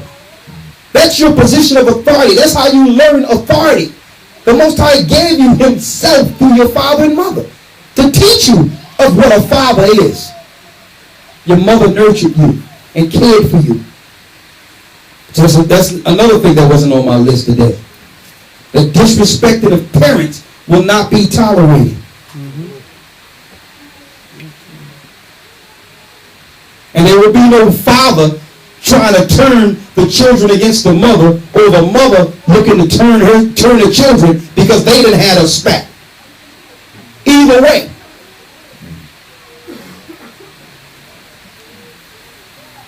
There will be honor with the father and mother at all times. Man, what a righteous place to be. Where there's respect. Come on, Elder Lou. Yes, sir. This is verse 12. Honor thy father and thy mother, that thy days may be long upon the land which the Lord thy God giveth thee. Come on. Thou shalt not kill. Thou shalt not commit adultery. Thou shalt not steal. Thou shalt not bear false witness against thy neighbor. Thou shalt not covet thy neighbor's house. Thou shalt not covet thy neighbor's wife, nor his manservant, nor his maidservant, nor his ox, nor his ass, nor anything that is thy neighbor's. Now we're about to break it down. we're going to go through the next one, but it's like this, right? Read that last piece again, the ones you missed when it talks about adultery. Thou shalt, verse 14 or verse 13, thou shalt not kill, thou shalt not commit adultery. When it says thou shalt not commit adultery, the New Testament says let every husband have his own wife and his own wife have her own husband. Okay? Adultery is when you go outside of your relationship. Okay? That's what adultery is. Straight out. A man cannot have multiple women. Okay? That's adultery and it's whoremongering. We as men can't even afford ourselves, let alone taking on that issue, that error that confuse and destroy our children. Now that ain't my opinion. I know people look and say in the Old Testament it happened. Yeah, it happened in the Old Testament. Why? Hey, Cain and Abel and Seth, they had to sleep with their sisters. That happened in the Old Testament. But when it was no longer needed after the multiplication, the multiplying of nations, it was unlawful for that to happen. Now that Israel is and all the nations have multiplied, and we are as the saying of the sea, there's no need for you to add to the multiplying and claiming that I'm doing my part to bring forth Israel. No, it don't work that way. Israel is here now. And people don't know the difference between adultery, a marriage, and whoremongering anymore. If people can have as many women as they want, then what is whoremongering? What is marriage? Marriage is an agreement between two families. It ain't no, I like her, and we laid down together, and we made a mistake, we really care about each other, so by default we married. That's the Israelite marriages I'm hearing out there. No, that's not a marriage. That's whoremongering. That's sin. Marriage is a total respect of the family. You're not marrying her alone. You're marrying her family. So you respect the father and say, listen, I'm interested in your daughter. And I will love her. I'll continue in your love for her as a daughter. And I will love her as a husband. And then the father say, well, listen. He sits the young man down and say, well, I'll tell you what. This is what it's going to take. Okay? And if you don't follow what I'm dropping, I'm going to be on you like white on rice, buddy. Straight out. That's how it used to be. Okay? I remember, growing up, my father come straight to the door. He was from down south. Every time somebody that wasn't in my family knocked on the door, he was sitting there with a gun. Especially when the sisters start forming out or growing up or whatever the case is. Like, listen, no, you want to have a responsibility, because if my daughter start crying and start dealing with you, listen, I'm going to take care of business. That's the way it's supposed to be. That daughter have to know that she's going to be protected, because wow, right now her feelings are just in it and she's just in love. Right? So she's just feeling, it could be infatuation, whatever the case is. The father solidifies the whole deal and say, this is what you're going to bring me for my daughter. You're going to respect my daughter. Okay? And then we're going to talk about bringing our family together, and you better not touch her until we deal with this agreement. That was the law of the Most High. That's how families stayed together.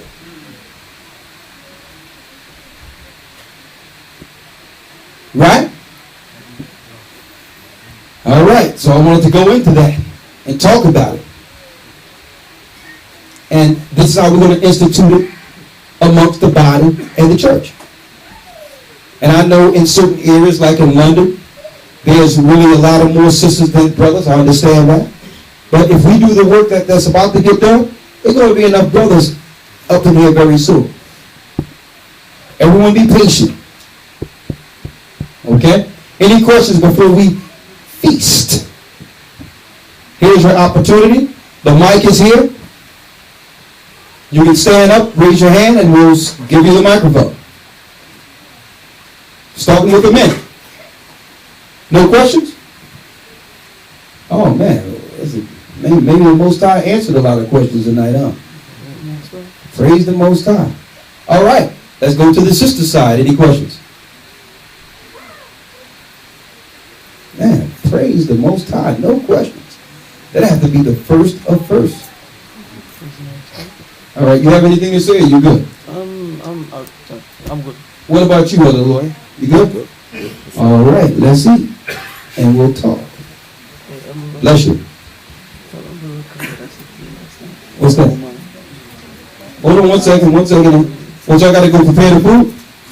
Okay, the sisters that got to prepare the food, go do that real quick. And you can tell the order of how things are going to be, right? Yeah, what's that? What lesson I said we should make last night? No, you say it. Okay, last night, me and Elder Lawyer was up for a couple of hours talking. And I said to him, what was on my mind was that me and you sit down and we'll do a lesson on the government of Israel. Right. I kid you not, Elder. Me and Elder Lawyer said, I said, listen, we need to make a lesson on government. Isaiah 9 and 6 on down tells you Christ is bringing a government. And we should make, I was saying, we're going to make a lesson on it.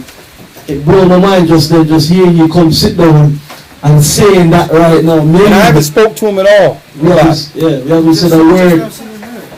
Sorry? Just never seen him. Yeah. Last night, then Elder was up. You make sure that you remain quiet when the elders are speaking, please. Make sure that you remain quiet. No separate conversations when the elders are speaking. Thank you. Well, so that we wanted to do a lesson this coming Sabbath on the government of Israel. How we're going to run a government structure amongst ourselves. Because we are coming into a time where we're going to have to self-govern anyways. Everything is shutting down. And if we make our own communities, there has to be rules and laws that we have to go abide by within them communities. And anybody who can't live by that, I forget the hell out of that. Quick. Because that way, you breaking these rules is going to endanger not just yourself, but everybody around us. So we have to have rules and laws that are going to govern us. You with me?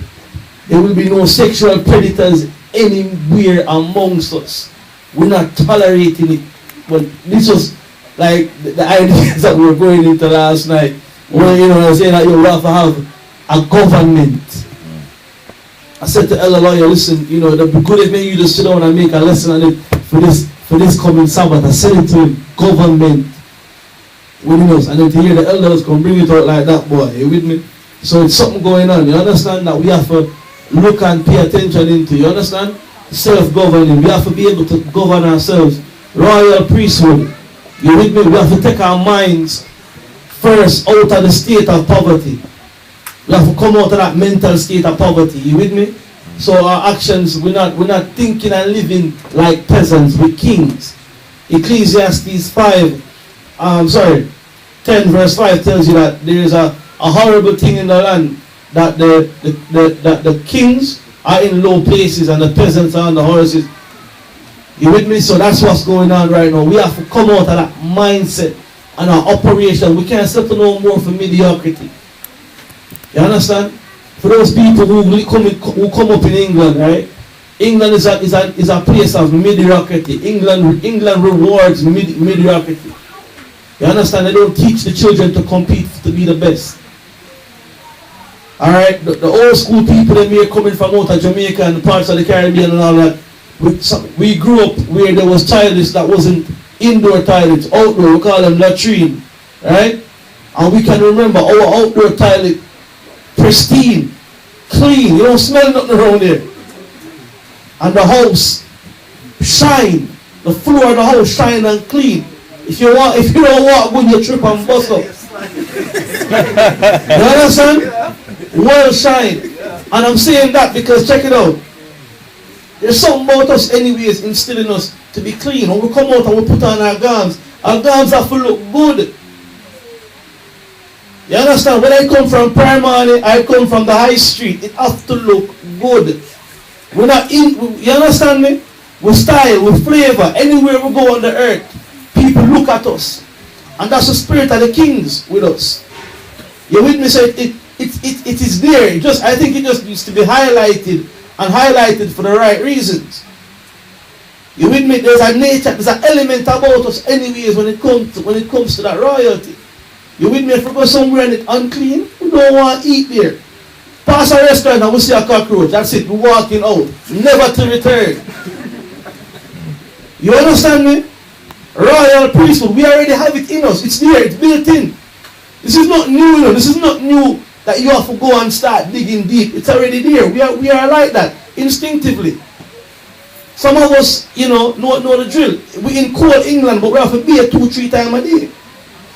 Morning and evening we have to bathe.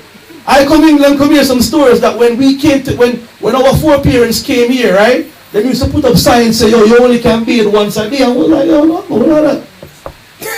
Yeah, serious. Once a week, sorry, that was signs. Once a week now. Once a week. Now, yeah, we must, they don't want to rent the apartments to Jamaicans because Jamaicans use too much water. I hear them stories here. You with me? So there's a thing within us anyways. That's royal anyways, the way we dress. I mean, look at this evening right now. Hey, just look around. Everybody just take a time and just look around you. Just have a look at... Hey, yeah, let's have a look at who's sat beside you. And how you look. Look at the gowns you're wearing. You with me? It's a Wednesday evening. And we're looking sharp. You understand? It's that royal priest within us. We have it already there. So we have to stop letting know this world. And I want man up Twitter, I've fallen victim of it. A little bit more. Where me thinking that, doing certain things is not, trying to feel guilty. And that's part of the mental captivity. And no more it will happen. We are not gonna settle.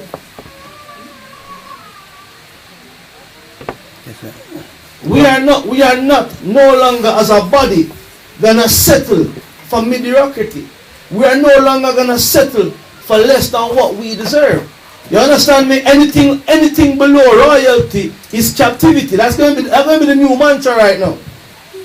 Less than royalty is captivity. That's the new mantra we're gonna have right now as a church. I want to get a banner with it made up, and every congregation should have it. Less than royalty is captivity.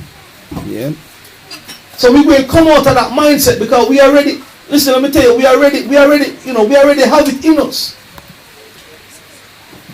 Yeah? Happy Purim.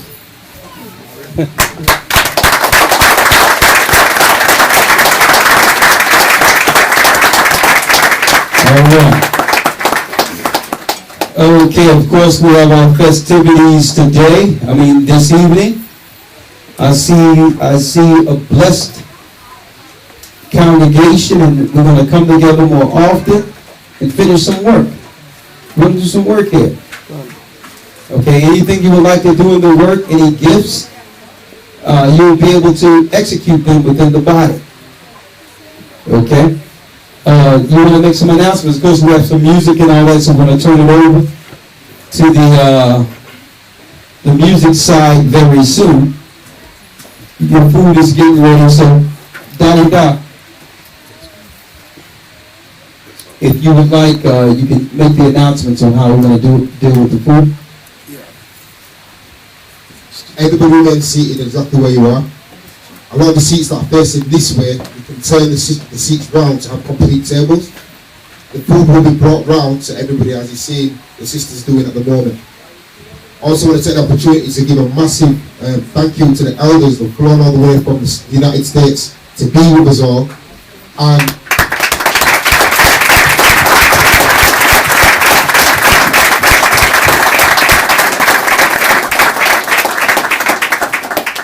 I've been in this truth for nearly 10 years now. I can't tell you how much we all appreciate you, Elder.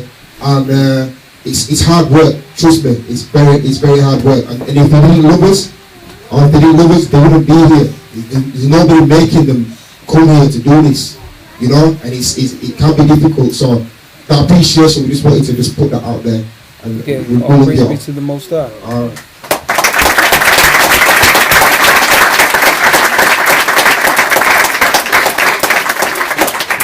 Yeah, just remain seated. It's table by table. Thank you. Okay.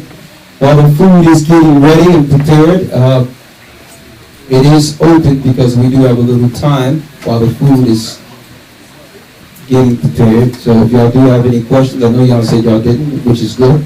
Maybe we'll talk more so one-on-one.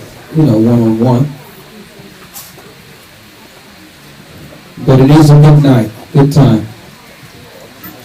And please give the sisters a round of applause for this preparation.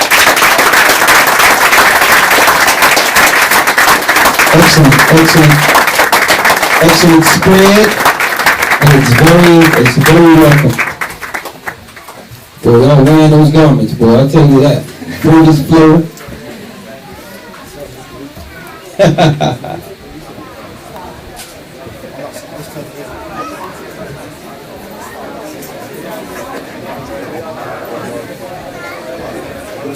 Y'all tell me first now, just if you want to join. Yeah.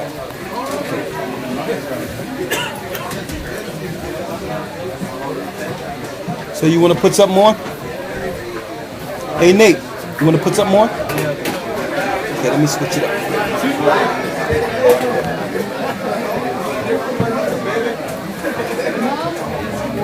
It's good.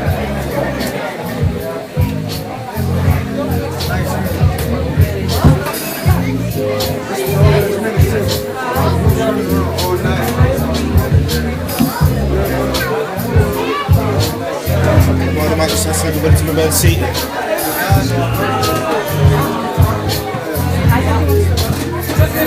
Brothers and sisters, can I ask you kindly just to remain seated because there'll be more confusion if we all just get up and start walking places. The food is on its way out now.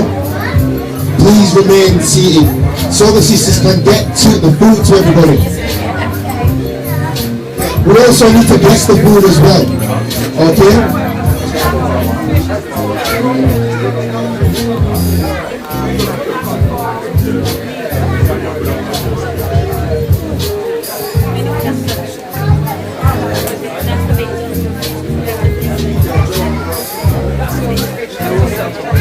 There'll be time to do all the greetings and everything of it later on, please. Just remain seated, please. Thank you for everybody who's sitting down already. Alright?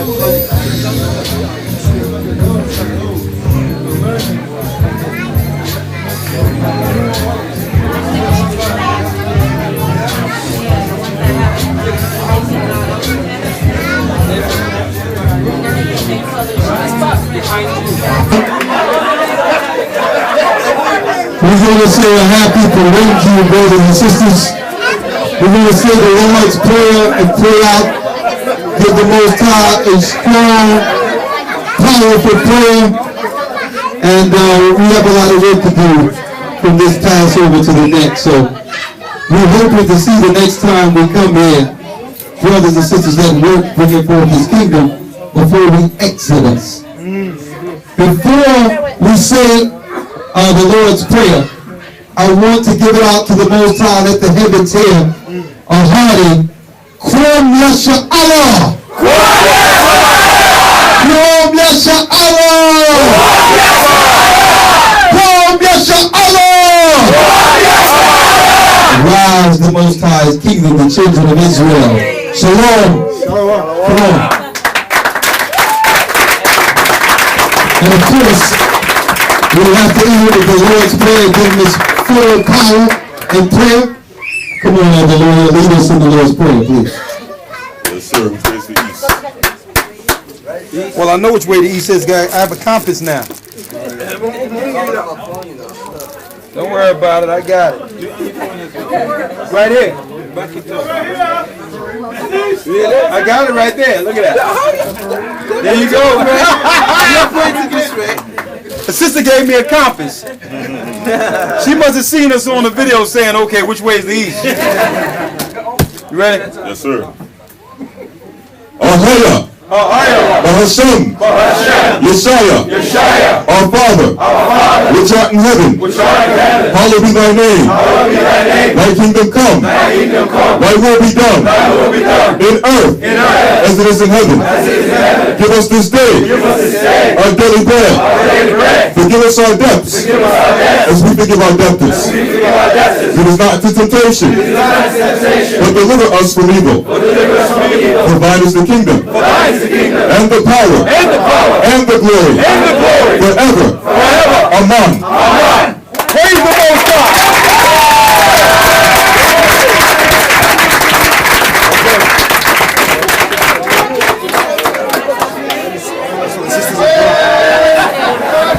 Thank you. Who's this? The sisters are looking to publish this as a Hebrew children's book. The sister church. Yeah, the sisters Claire, Katie, and the sister Kirsten. Shalom. Sister Claire, my wife. Sister Kirsten and Katie. Sister Claire, Sister Kristen, Yeah, Katie. and Sister Katie have published a children's book. Friday, our preparation day. Wow. Give it up to the Most High. This is book one. And what we're going to do is we're going to publish this book, have it online to the gatheringofchristchurch.org, where brothers and sisters can teach their children strictly out of the book that brothers and sisters have put together to prepare our children for the kingdom to come. Give it up to the Most High for that. Look at this. I'm going to tell you, the Most High been waiting for a long time for us to realize our power and our contribution to His kingdom. You know, the time is here. We're not just going to wait for the kingdom, brothers and sisters. The gathering of Christ Church for the Spirit of Ahaya by Hashem Yeshaya over Rock is going to bring the kingdom. Shalom. Closer.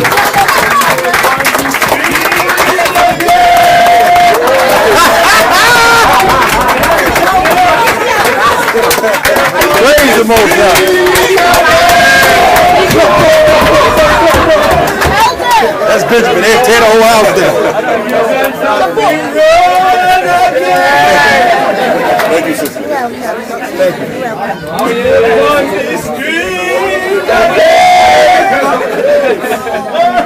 Man, there ain't no gouge can get down like that either. I tell you.